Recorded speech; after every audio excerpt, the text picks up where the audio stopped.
Hi guys, this is week 51 Project Life, getting really close to the end now, and I'm just going to do this week as simply as possible. So I'm using a few of the leftover bits and pieces I've got from the December Studio Calico kit. I'm mostly just going to use the cards and a few other bits and pieces from my stash. So I'm just starting by working on my title card, and I had this idea that I wanted to try, so I picked out a few journaling cards, and I'm going to use the sort of title card, I guess, that comes with the kit. And I'm just going to use my Cuttlebug and these tag dies from Studio Calico to cut out a whole pile of tags using the journal cards and a couple of other bits and pieces of papers from my stash.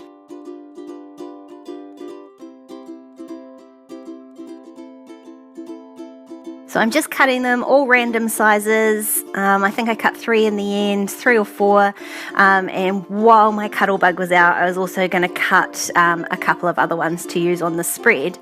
So my idea was that I was going to use this vellum piece, and I die cut out 51 as well. But when I laid it down, I wasn't totally happy with it, but I didn't really know what else to do with it either. So at this point, I just carried on cutting a couple of extra tags.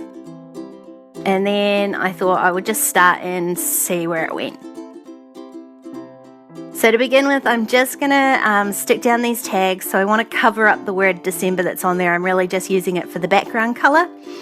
So I'm making sure that I vary the height of them, but also making sure that I cover up all that text. So once I've stuck down those 3, I can just trim off the bottom. And I'm going to use the red alphas from the pack to spell out week, but I just am still not sure about that vellum tag. I loved the idea of it, but it just didn't stand out enough. Like, you definitely couldn't see the 51 very well.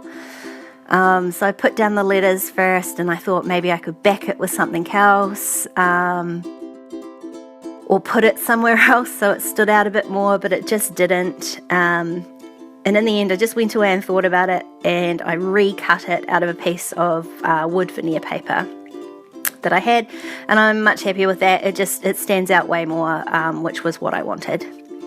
So once I've stuck that down and trimmed that out, that's my title card all done.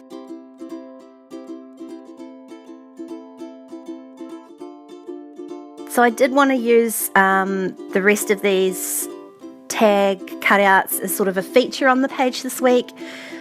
So for this card here, I'm just going to use one of the white ones I cut out as a backing piece to my photo, and I'll do some stamping on that later on. And this other one that I cut out of vellum, I'm just going to take to my typewriter and do some journaling on. It was a bit of a rough week, so I felt that deserved a bit more of a story than normal. And I'm just attaching that with a tiny attacher, just because vellum shows all sorts of glue, so I've never had much luck.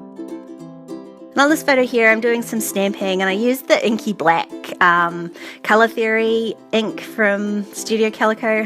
Didn't really love it, to be honest. It didn't stamp that well on my photo, so I don't think I'll use that one again. And then I went through my stash of stamps, which is plentiful, and picked out a couple of these other Studio Calico sets just to grab a couple of stamps, one for the bottom photo and one for this one here. Love that tag shape there. And that's pretty much it for stamping this week. And then I'm going to use my pen. So I've got a black pen on the white photo, and then I'm just using my Jelly Roll pen to add in some white text on the bottom photo. And then apart from adding a tiny little bit of journaling around this plate in the photo here, a la Kelly Perky, that's pretty much it for this week. I really am just keeping it super simple so I can get through the rest of 2016 as quickly as possible, so I don't get too far behind on 2017. If you want to keep watching, there's a couple more videos on screen. Don't forget to subscribe to my channel, and I'll see you next time. Bye!